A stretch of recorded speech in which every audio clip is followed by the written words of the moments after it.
The envelope sat on Colonel Mason Garrett's desk like a bad joke.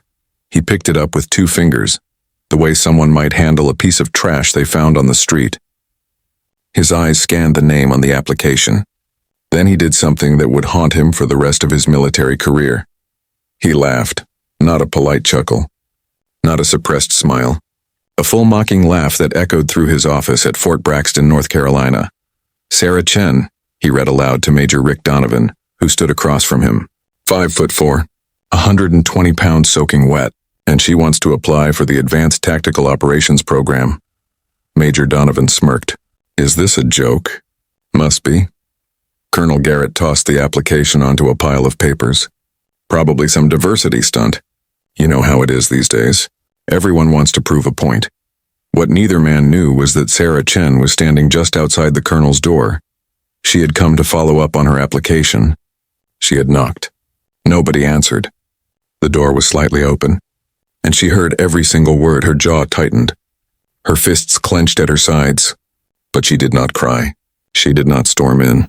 She did not make a scene. Instead, she turned around and walked away in silence. Because Sarah Chen had learned a long time ago that words were cheap. Actions were everything. Sarah had grown up in a small town called Pinewood, about 40 miles from Fort Braxton. Her parents owned a laundromat. Her father had served in the army before she was born, but an injury sent him home early. He never talked much about his service. But Sarah saw the way his eyes looked whenever a uniform passed by the shop. She saw the pride, the longing, the unfinished business. When she was 7 years old, she told her father she wanted to be a soldier. He smiled, patted her head, said, "That's nice, sweetheart." But she could see he did not believe her. When she was 12, she told her guidance counselor the same thing. The counselor suggested nursing, or teaching, something more suitable. When she was 16, she told her boyfriend at the time that she was going to enlist after high school. He laughed. Then he broke up with her, said he did not want to date someone who thought she was a man. Sarah remembered every single one of those moments, and she used them. Like fuel, she enlisted at 18. Basic training was hard, but not as hard as people expected it to be for her. She finished near the top of her class. She was fast. She was smart. She did not quit when things got ugly, but no matter how well she performed, there was always someone ready to dismiss her. Too small, too quiet, too female. She spent 4 years in a support unit, logistics, supply chain coordination. Important work, but not the kind that got you noticed. Not the kind that put you on the path to leadership.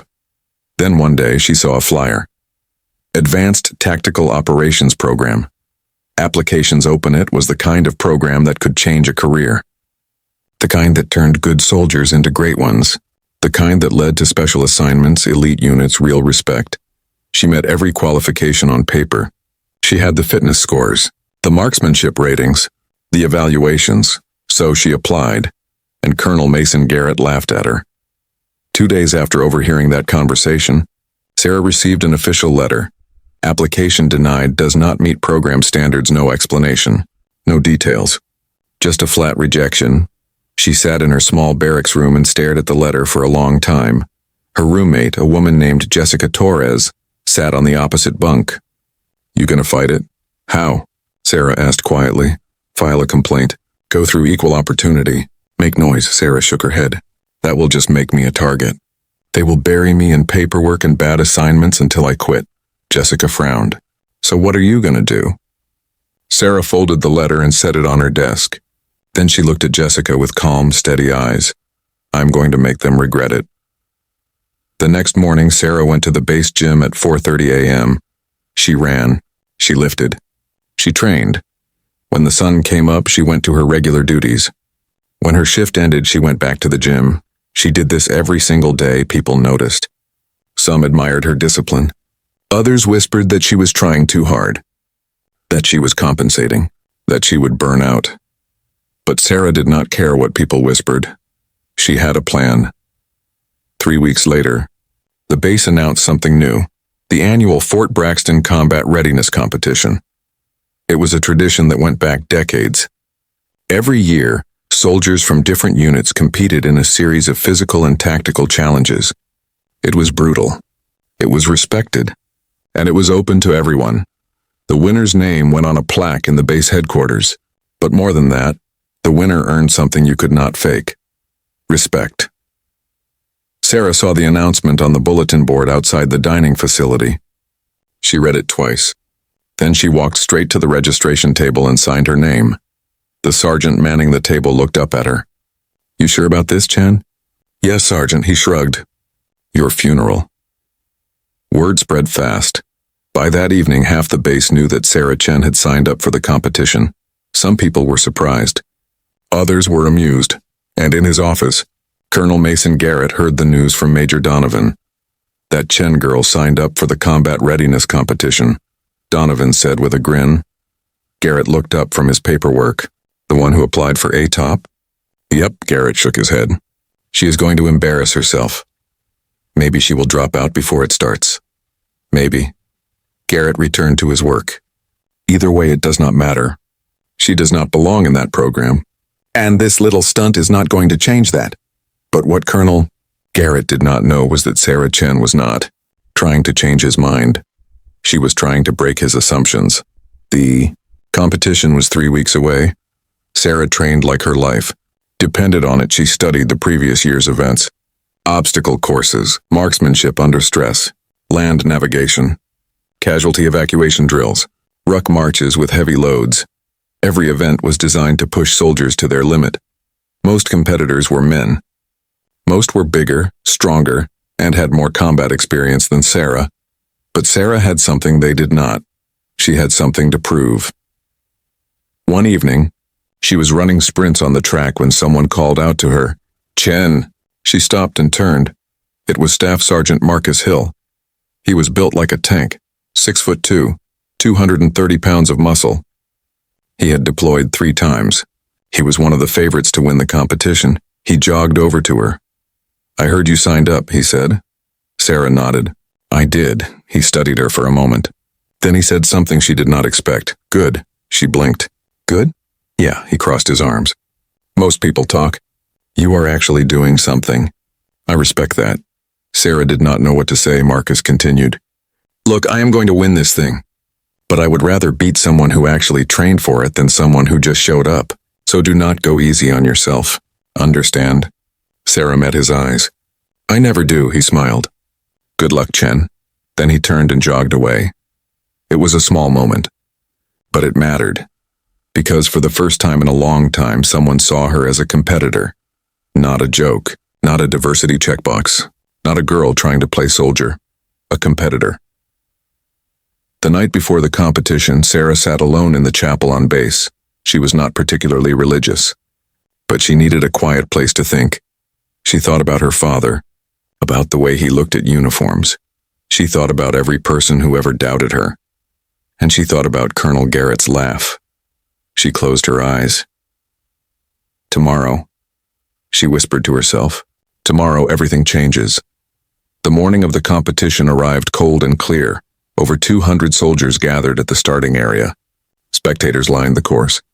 Commanders watched from a reviewing stand. Colonel Garrett was there. So was Major Donovan. Sarah stood among the competitors in her PT uniform. She stretched her legs, controlled her breathing. Someone nearby muttered, "Is that the Chen girl?" Another voice answered, "Yeah, she is not going to last past the first event."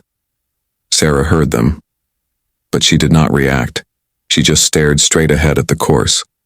And when the whistle blew, she exploded forward like a bullet from a gun. The first event was a 5-mile ruck march with a 50-pound pack.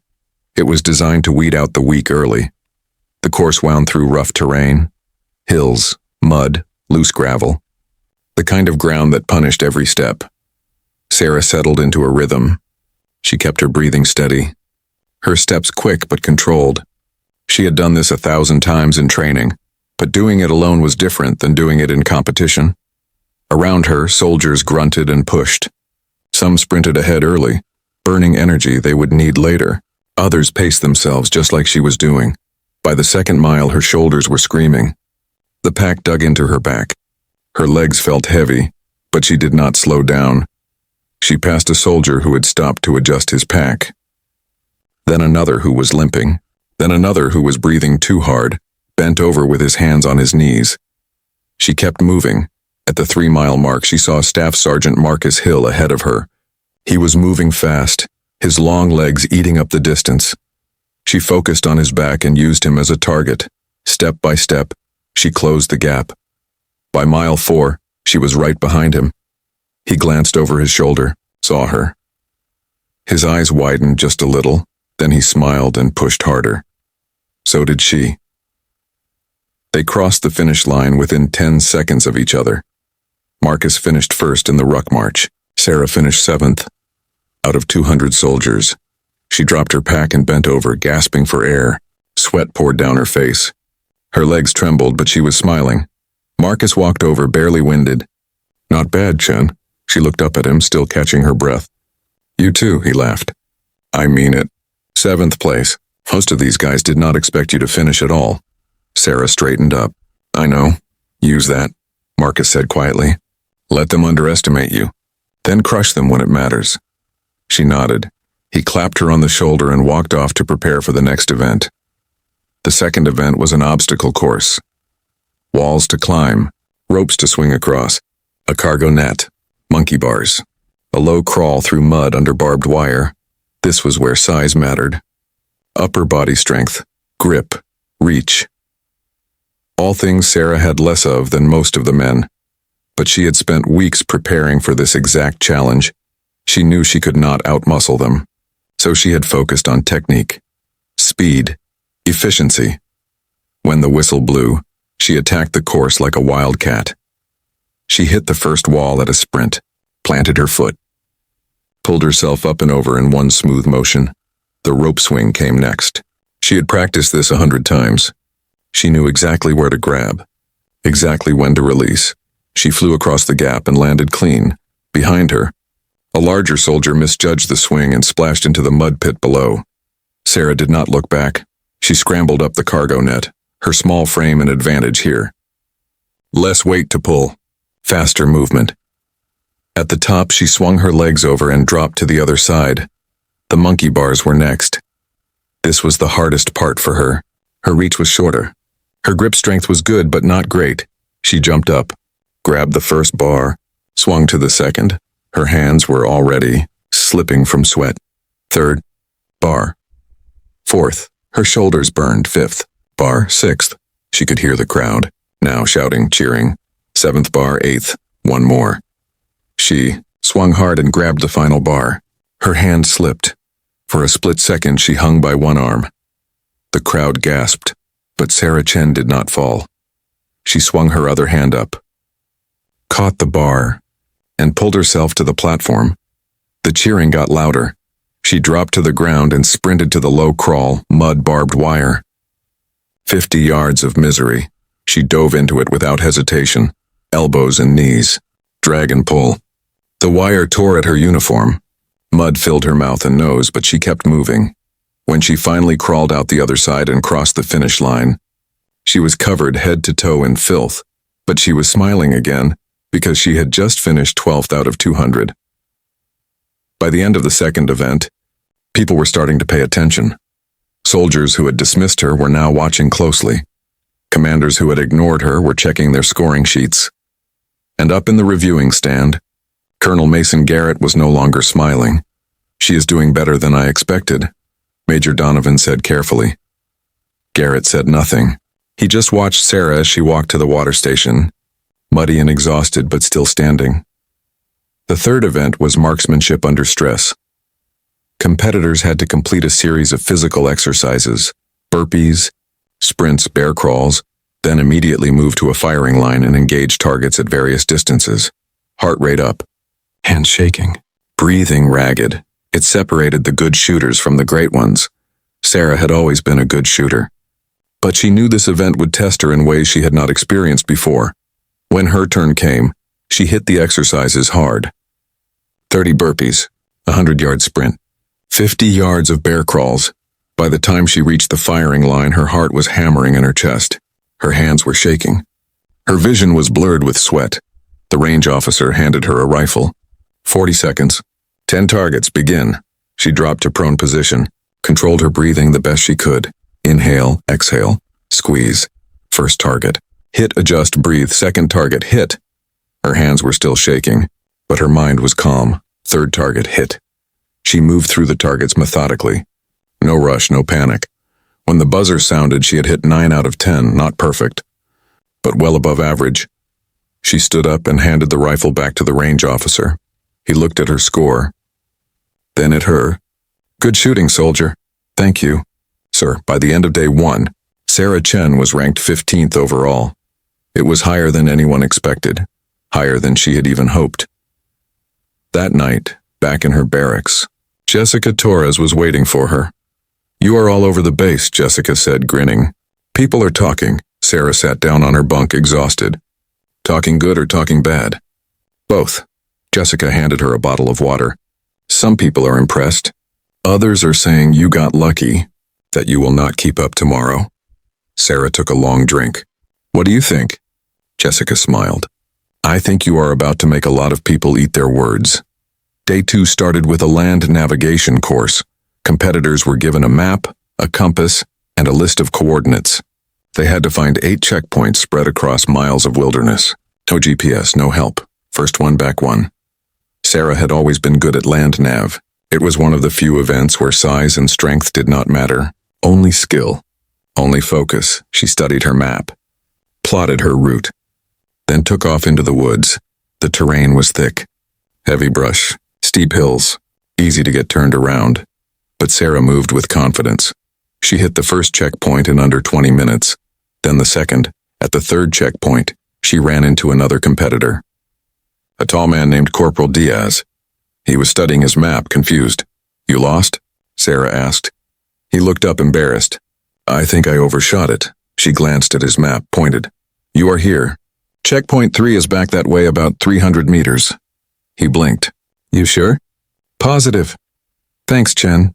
She nodded and kept moving. Some people might have left him to struggle. Used it as an advantage.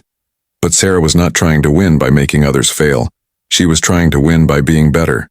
She finished the land navigation course in second place. Marcus Hill finished first, only 3 minutes ahead of her. When she emerged from the woods, there was a small crowd waiting. They clapped as she crossed the finish line. It was not a roar, not a standing ovation, but it was respect. And for Sarah, that meant everything. The final event of day 2 was a team casualty evacuation drill. Competitors were divided into groups of 4. They had to carry a 200-pound dummy over a mile of rough terrain, through obstacles, and across a water crossing. It was designed to simulate a real combat scenario. Teamwork, endurance, problem-solving under pressure. Sarah was grouped with 3 men she did not know well. One of them, a stocky sergeant named Pell, looked at her and frowned. Great, he muttered. We got the girl. Sarah said nothing. Another member of the team, a younger soldier named Kim, spoke up. Did you see her scores? She has been holding her own.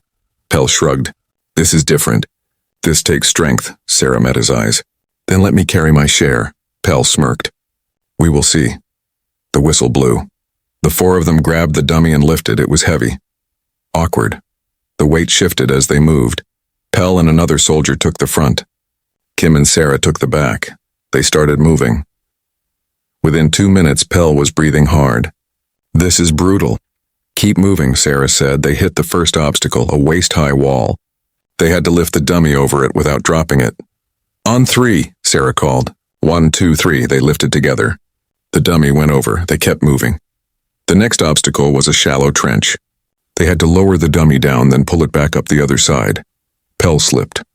The weight shifted. Sarah caught it. Thanks, he muttered, surprised. She did not respond. Just kept moving.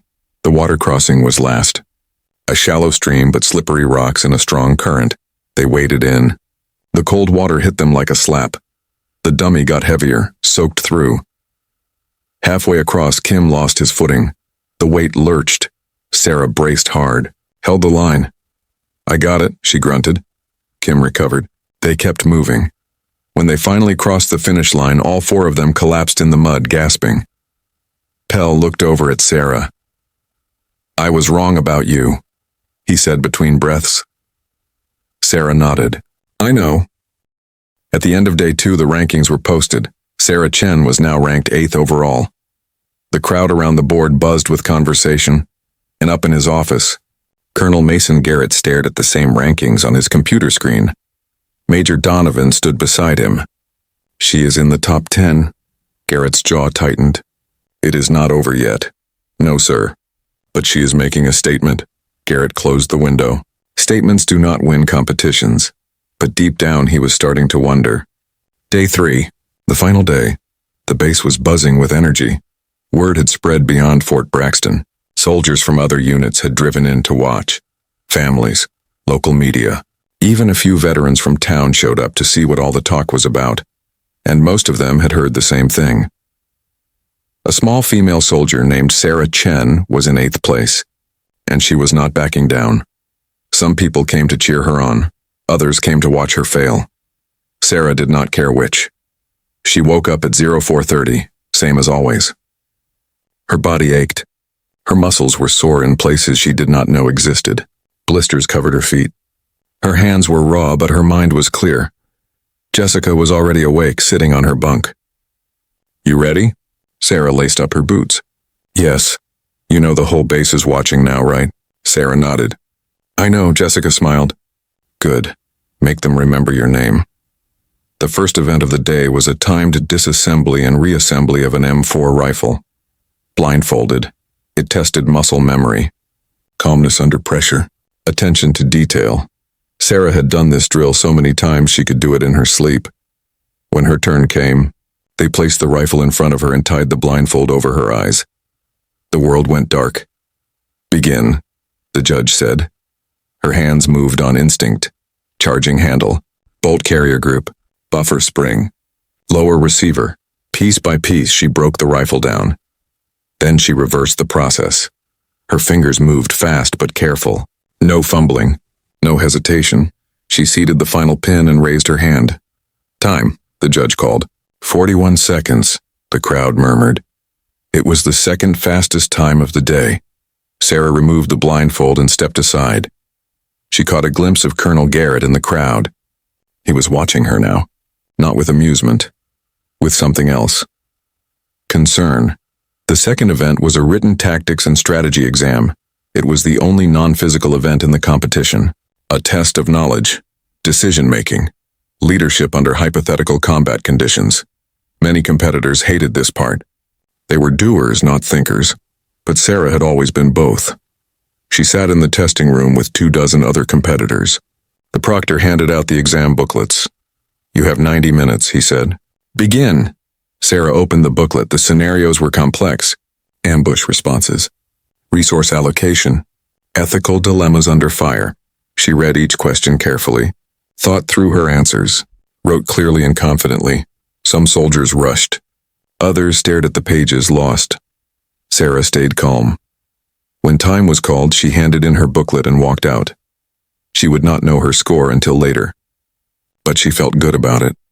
The third event was a combat fitness test on deadlifts, pull-ups, sprint drag carry, a brutal combination of strength and speed. This was where Sarah knew she would struggle. She was strong for her size, but she was still small, still light. The deadlift maximum was based on body weight multiples. That helped. But the pull-ups were raw numbers. She stepped up to the bar. Maximum pull-ups in 2 minutes, the judge said. Go! She jumped up and grabbed the bar. First, pull-up. Clean. Second, third, fourth. Her arms started to burn. 5th, 6th, 7th. She could hear the crowd counting along. 8th, 9th, her grip was slipping. 10th, she dropped from the bar, gasping. 10 pull-ups was not the highest score, but it was respectable. She moved to the deadlift station. The weights were already set based on her body weight. She had to lift 2.5 times her weight. 3 reps minimum to qualify. More reps meant more points. She gripped the bar, set her stance, took a breath and pulled. The weight came up. She locked it out. Controlled the descent. 1 again. 2. Her legs were shaking now. 3. She could stop. She had qualified. But she did not stop. 4. The crowd was shouting now. 5. Her vision started to blur. 6. She dropped the bar, Staggered back, the judge marked his sheet. 6 reps. Well done, soldier. Sarah nodded, too exhausted to speak. By midday, the rankings had shifted again. Sarah Chen was now in 6th place. The atmosphere around the base had changed. This was no longer a joke. No longer a curiosity. This was real. She was a legitimate contender, and people were starting to believe. Lunch break came. Sarah sat alone under a tree, eating an energy bar and drinking water. Staff Sergeant Marcus Hill walked over and sat down beside her. "You are making this interesting," he said. Sarah smiled faintly. "That was the idea. You know you are ahead of Pell now, right? The guy who did not want you on his evac team?" "I know," Marcus chuckled. "He is not happy about it." "Good." They sat in silence for a moment. Then Marcus said, "You have got a real shot at top 5, Chen, maybe even top 3. Sarah looked at him. "You think so?" "I know so," he stood up. "But the last event is going to be hell. Do not let up now." "I will not." He walked away and Sarah sat there, staring at the sky. Top 3. She had not even let herself think that far. The afternoon brought the second to last event, a 12-mile ruck march. 75 pounds, timed. It was the longest and heaviest march of the competition, designed to break people mentally as much as physically. Sarah strapped on the pack. It felt like a truck on her shoulders, but she had carried worse. She had trained for this. The whistle blew. She started moving. Mile 1. Mile 2, her pace was steady. Not fast, not slow, just sustainable. Mile 3. Mile 4, soldiers started to fall out. Some stopped to rest. Others dropped their packs and quit. Sarah kept moving. Mile 5. Mile 6, her feet were numb. Her shoulders screamed. But her mind stayed sharp. She focused on her breathing, on the rhythm of her steps, one foot in front of the other. Mile 7. Mile 8. She passed a soldier sitting on the side of the trail, head in his hands. She did not stop. Mile 9. Mile 10. The finish line was close now. She could hear the crowd in the distance. Mile 11. Her legs felt like concrete. Every step was agony, but she did not stop. Mile 12. She crossed the finish line and immediately collapsed to her knees. Medics rushed over. "You okay, soldier?" She nodded, unable to speak. They helped her out of the pack, gave her water. When she finally caught her breath, she asked, "What was my time?" One of the medics checked his sheet. 2 hours, 18 minutes. Sarah closed her eyes. It was not the fastest, but it was good enough. The final event was announced an hour later. An all-out sprint course. 1 mile, full combat gear. Helmet, vest, weapon. Whoever finished first won the event. Whoever had the best combined score across all events won the competition. Sarah checked the leaderboard. She was in 5th place overall. Only 30 points separated her from 3rd. 50 points from 1st. It was close. Closer than she had ever dreamed. Marcus Hill was in 1st place. A soldier named Lieutenant Ruiz was in 2nd. Corporal Hayes was in 3rd. Staff Sergeant Ortega was in 4th, and Sarah Chen was in 5th. If she finished strong, she could move up. If she finished weak, she could drop out of the top 10. Everything came down to this. The competitors lined up at the starting line. Sarah stood between Hayes and Ortega. Both of them were bigger, faster, more experienced. But Sarah had something they did not. A reason. The starter raised his hand. The crowd went silent. Sarah took a deep breath. The starter dropped his hand. "Go." They exploded off the line. The pack surged forward. Bodies colliding. Boots pounding the dirt. Sarah stayed near the middle of the pack. She did not burn out early. She had learned that lesson. The first quarter mile was chaos. Soldiers jostling for position, some sprinting too fast. Sarah stayed controlled. Halfway through, the pack started to spread out. Marcus Hill was in front, as expected. Ruiz was right behind him. Hayes and Ortega were battling for 3rd. Sarah was in 6th, but she was moving up, 3/4 of a mile. Her lungs were on fire. Her legs felt like they were going to give out, but she dug deeper. She passed a soldier, who was fading, 5th place now. She could see Ortega ahead of her. She pushed harder. The crowd was roaring now. Final stretch, 200 meters to go. Sarah pulled even with Ortega. He glanced at her. Surprised, she did not look back. She pushed past him. Fourth place, 100 meters. Hayes was just ahead.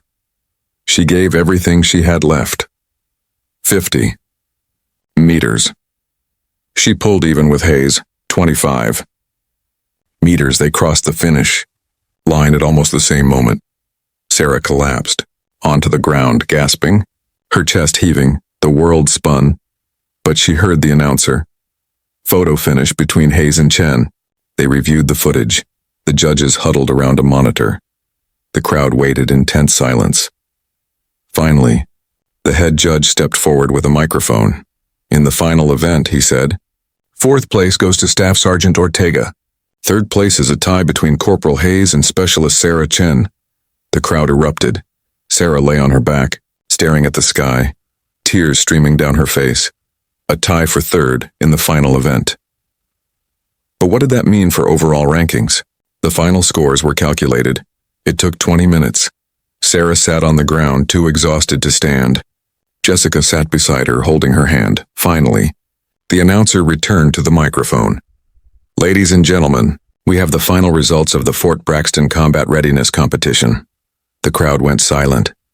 In fifth place, Staff Sergeant Ortega. Applause.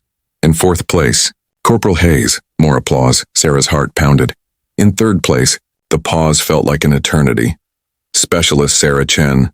The crowd exploded. Sarah's hands flew to her mouth. Third place, out of 200 soldiers. Jessica grabbed her and pulled her into a hug. "You did it! You did it!" Sarah could not speak, could not breathe. She had done it. She stood on the podium minutes later, still covered in dirt and sweat. Marcus Hill stood in first place, grinning. Lieutenant Ruiz stood in second, nodding with respect, and Sarah Chen stood in third. The base commander placed the medal around her neck. The crowd cheered, and in the back of the crowd, Colonel Mason Garrett stood with his arms crossed. He was not cheering, but he was watching, and for the first time he was not laughing. The medal felt heavier than Sarah expected. She stood on that podium, staring out at the sea of faces. Some were cheering. Some were clapping politely. Others were still processing what they had just witnessed. A 5'4" woman had just outperformed nearly 200 soldiers. She had not won. But she had proven something far more important. She belonged. As the ceremony ended and the crowd began to disperse, soldiers came up to congratulate her. Some shook her hand. Others nodded with quiet respect. Staff Sergeant Marcus Hill clapped her on the shoulder. "You earned this, Chen. Every bit of it." "Thank you," she said, her voice still shaky. Lieutenant Ruiz, who had taken second place, extended his hand. "That last mile was insane. I thought you were going to catch me." Sarah shook his hand. "Maybe next time," he smiled. "I believe you." Even Corporal Hayes, who had tied with her in the final event, approached. "No hard feelings," he said. "You ran a hell of a race. You too." But as the congratulations continued, Sarah noticed someone missing from the crowd. Colonel Mason Garrett. He had left immediately after the results were announced. That evening, Sarah returned to her barracks. She was exhausted. Every muscle in her body screamed, but her heart felt light. Jessica was waiting with a small group of other women from their unit. They had decorated Sarah's bunk area with hand-drawn signs. Third place, Chen the champion. Never underestimate a warrior. Sarah laughed, tears forming in her eyes again. "You guys did not have to do this." "Are you kidding?" Jessica said. "You just made history. We are celebrating." They sat together, ate junk food, and talked late into the night. For the first time in months, Sarah felt like she was part of something, not just a soldier trying to prove herself, but a soldier who had.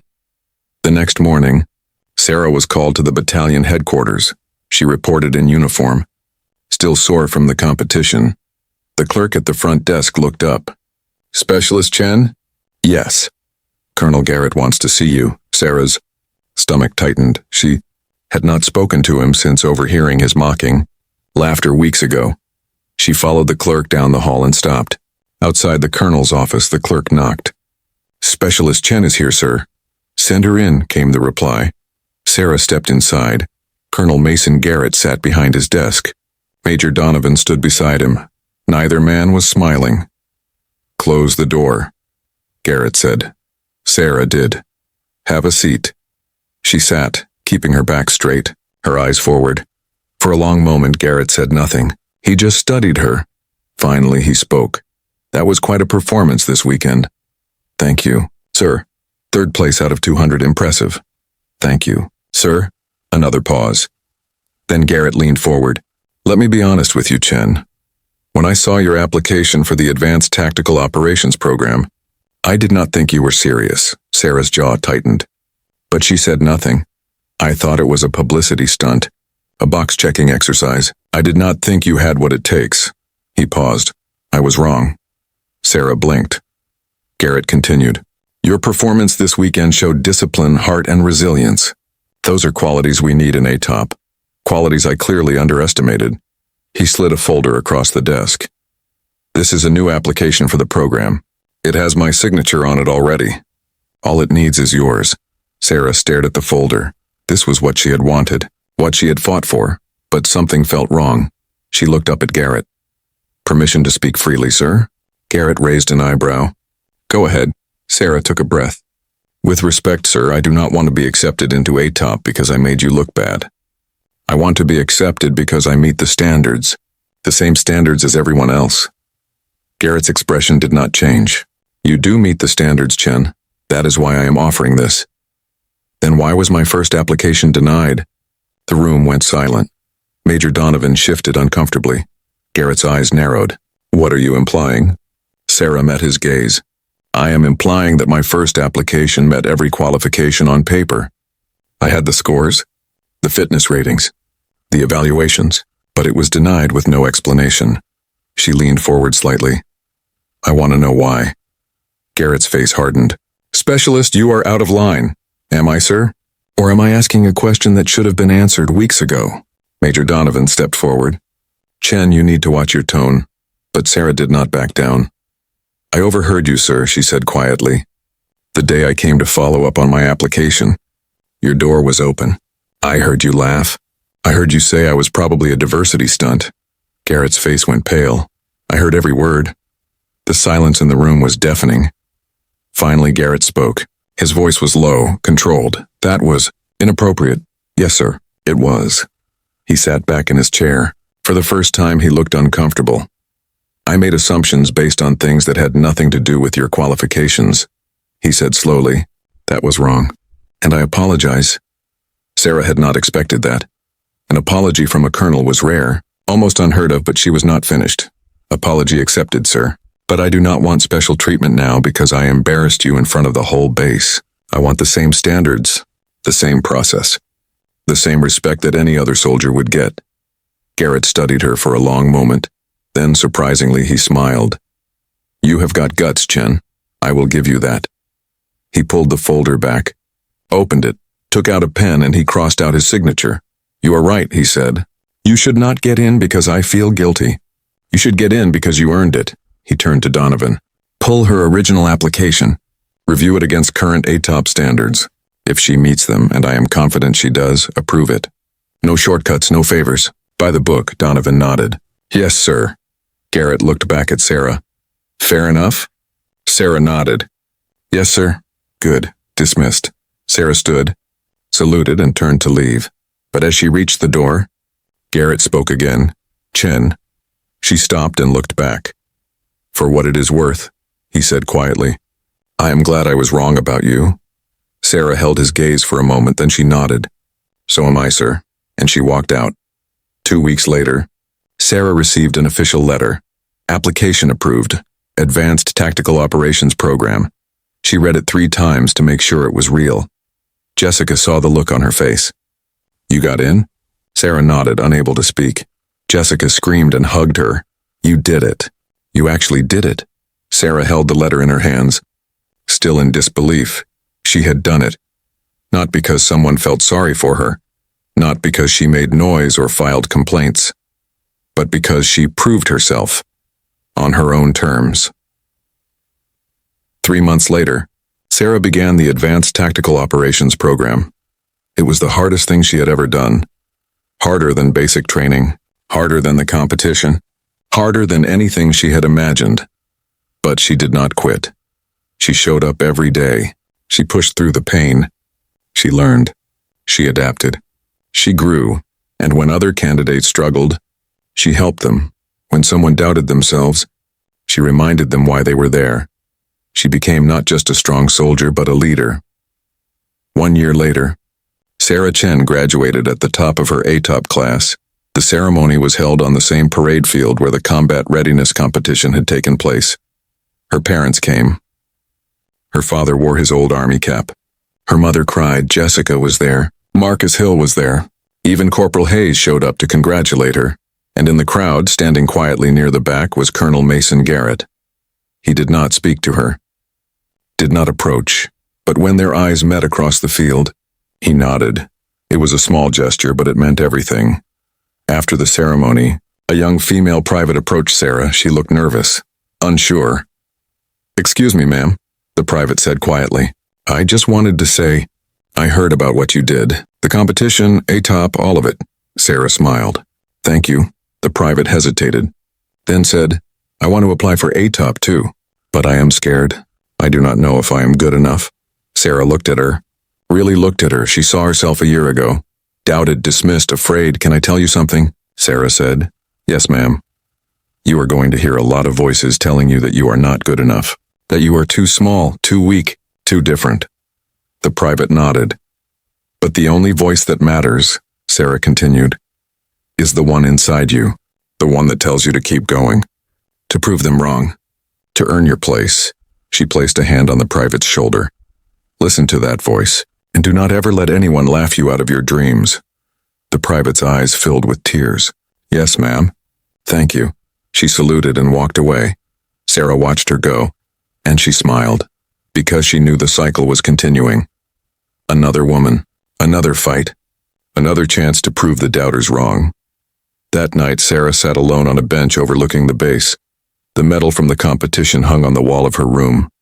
The ATOP graduation certificate sat beside it, but those were just pieces of metal and paper. What mattered was what they represented: resilience, courage, refusal to quit.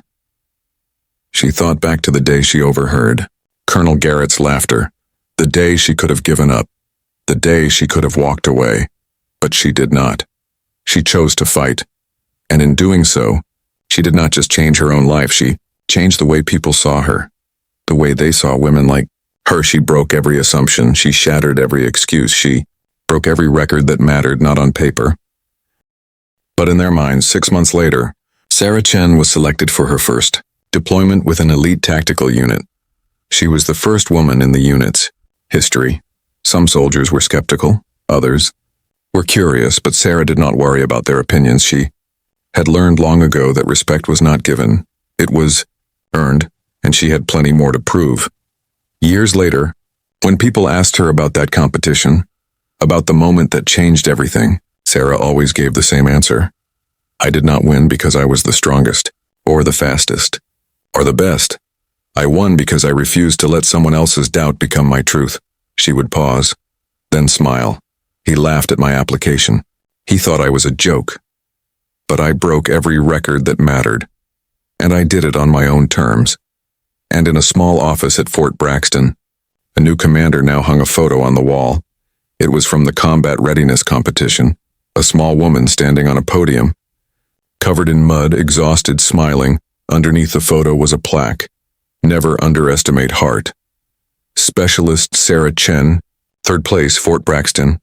CRCite stayed there for years, a reminder, a warning, a promise, that no matter who you are, no matter what anyone says, if you have the courage to show up and the strength to keep going, you can break every record they said you never could.